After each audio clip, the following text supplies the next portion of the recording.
Hi there, I'm Joey. I'm Jacob. And we are watching Star Trek for the first time. Last time on Star Trek, we had the mirror universe, and everything was not as it seemed. But No, it was a very good episode, though, Yeah. and I would love to see more of it. Indeed. So, today we're watching an episode with a very, very simple title. The Apple. The apple. The Apple. It's such This could be about literally anything. Well, I guess it has to revolve around an apple. such a cute little title. I love that. I just want it to be about just like a literal apple on the ship. I don't know. I don't know. I don't know what I want from this episode. You know I just what- want it to be nice. You know what my top conception is, like, just hearing that title?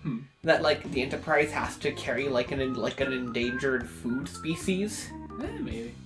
Who knows? Alright, I guess we'll find out. Alright, we're gonna get into post-episode thoughts in a second. Be sure to join us then. We're about to watch The Apple.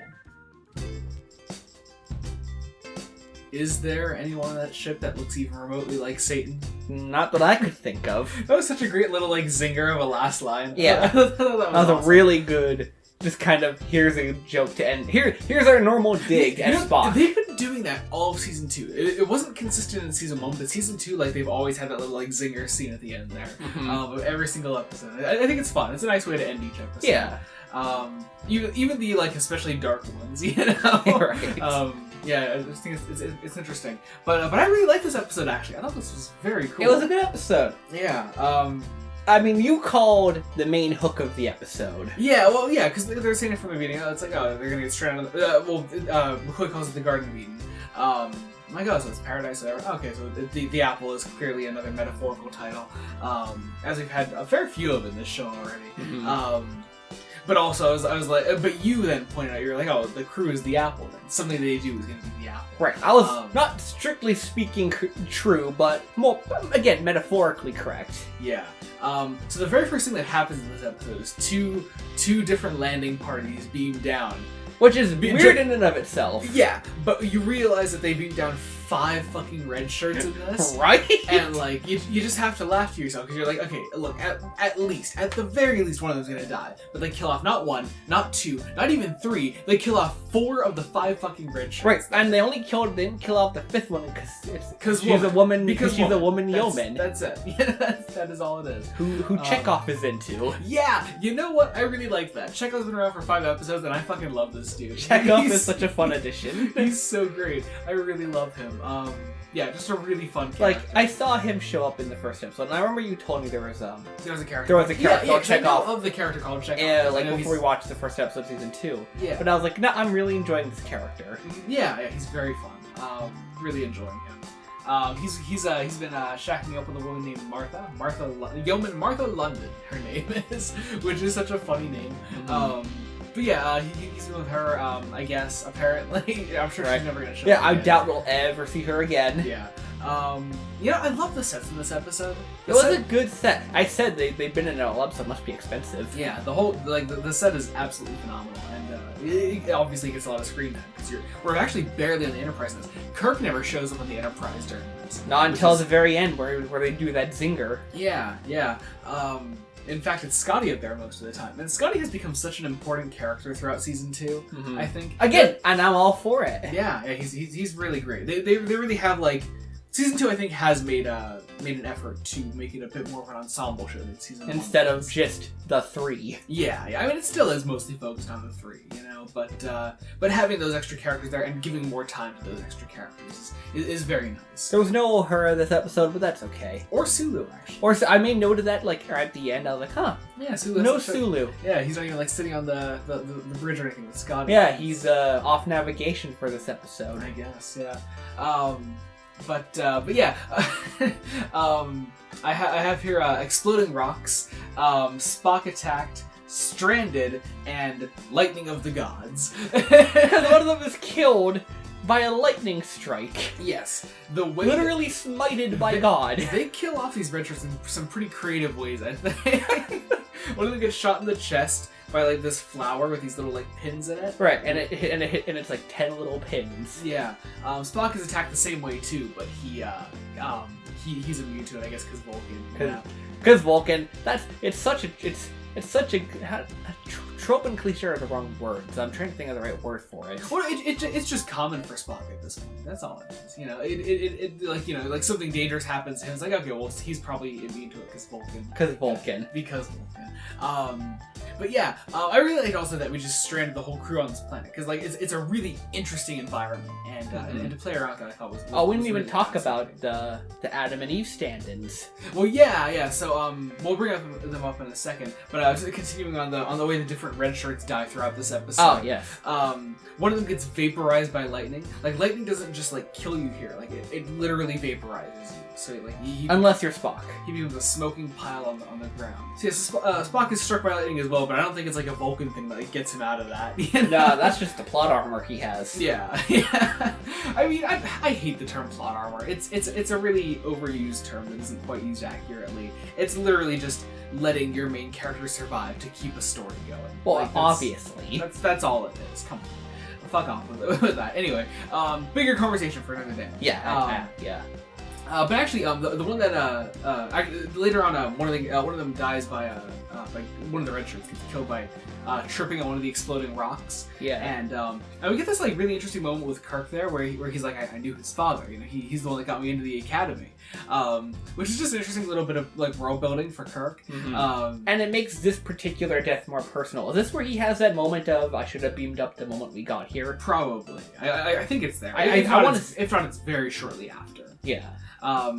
Also, the build up to like meeting the little like tribe of people that live here on this planet is pretty interesting. Like Spock has these scenes where he's like, we are being watched by a visitor. And we have a scene later on before we actually meet them where they're like they pretend to like bring Chekhov over and they're like, hey Chekhov, we're gonna brief you on this mission here, and meanwhile I'm gonna go over there. I'm gonna meet our visitor. Right, you two be very loudly distracted. Yeah. So like Spock starts like fake reprimanding Chekhov, and I have quoted here, "Mind your own business, sir." It's just like I just think it's so funny. Yeah, it's really fun. But yeah, so we meet our little tribe of people, which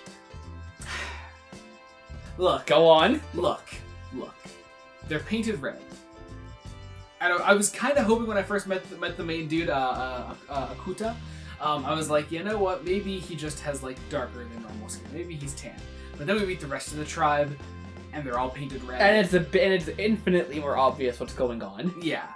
So definitely getting some points docked on this episode for that. But beyond that, really interesting idea. We can immediately call out like they are the Garden of Eden. This is the Garden of Eden literally.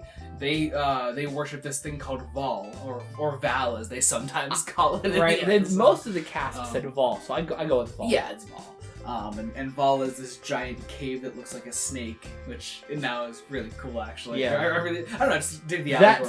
It's all very allegorical and very cool. I really do the allegory in this episode. It's really cool. But yeah, so we get to this cool kind of scene though where like the crew is like sitting around this little hut and they're talking about like how this tribe continues to survive. And it's a pretty funny scene actually. This is also the only bit where there is an actual apple in the episode because Kirk isn't eating an apple. But no, we get this bit where Martha is like, well, how do they do it? How do they continue to exist? And Kirk is just like continually like goading the point, and he's just like, well, maybe Spock can explain it to us, and he's just being an ass the whole time. But it's very fun. It's a fun little scene. I really like it. But then Chekhov and Martha have like a little like moment together, and these like kids in the village, they're like, oh, we like they're enjoying this, we can enjoy this too, and so they are the apple. They kiss, and Akuta reprimands them for it. And then he basically is like, hang on, tell all the other guys who can kill to meet me to learn how to kill. And then he gives them a little murder lesson, which is pretty funny. Actually, he like puts his little like ball on the floor, and he's like, pretend that's their head. You walk up behind them and you do this, and he destroys it. Yeah, it's like, all right. Yeah, we never actually follow up on that though, which is kind of funny. They never actually get a chance to kill them. Well, they try to get a chance, but the Enterprise crews are just a little much better than them. Yeah, well, because they have guns, and they just get back in the hut, don't do it. So this whole time actually, there's this fun little like running gag where Kirk is like telling Scotty that he's gonna be fired if he can't get the transporter working. Right. And so Scotty, after he like actually like weakens Val enough to like get the transporter working, so Kirk is like, oh, you're rehired. It's just a fun little. It's a fun gag. Yeah. Yeah, I really like that actually. Yeah, just really good stuff. Also, just a small production thing. They have this like painted red wall in the back of the set the whole time to imply that the sky is red. But every time they show the stock footage of the sky that the lightning comes from and vaporizes people, it's blue, and it just, I don't know, that bothers me. Come on, you couldn't change like we're watching the updated effects version, and they couldn't even fix that in the updated effects, right? It can't be that hard. Yeah, I mean, I hope, I don't know, maybe I'm no visual effects artist, but. Whatever. And also, one last little note I wanted to make before we start to close out is we've had a couple conversations about this in Season 2. We definitely didn't talk about it much in Season 1. But Spock brings up the non-interference directive here from Starfleet. Yes. Which is something that we definitely like wasn't as big a deal in Season 1, or something that like not every writer was on the same page with, I think. Yeah. Because they interfere in the affairs of planets a lot, don't they? That's almost seems like the whole show's MO. Yeah, but no, we bring that up a lot here, and the moral quandaries that presents. So I think that there are just some interesting conversations to be had there about I mean, this is probably just getting all of the writers for the season being handed a notebook of, all right, these are what you are like the main things that have to exist, and these are how you reference such events. Yeah. I mean, I'm not sure if the show actually had like a proper like character bible or anything like that, but who knows? I mean, maybe. But yeah, so we close up again with our Zinger scene with where they literally call out the allegory, which kind of made me grit my teeth a little bit because I was like, okay, come on, you don't need to actually call out the allegory. It's right there. They referenced the Garden of Eden literally within the episode. Right. You don't need to do that at the end. But also, it was a funny scene, so I really didn't mind. They call it out in a joke, which is acceptable. Yeah. At least I think it is. Yeah. But yeah, I guess that about does it. I don't know. I really liked that. I thought it was a fun episode. I thought it was very cool. Yeah. So yeah, I guess that about does it. Be sure to join us next week when we continue Star Trek: The Original Series. Until then, this has been Joey Morgan. I'm Jacob. Goodbye.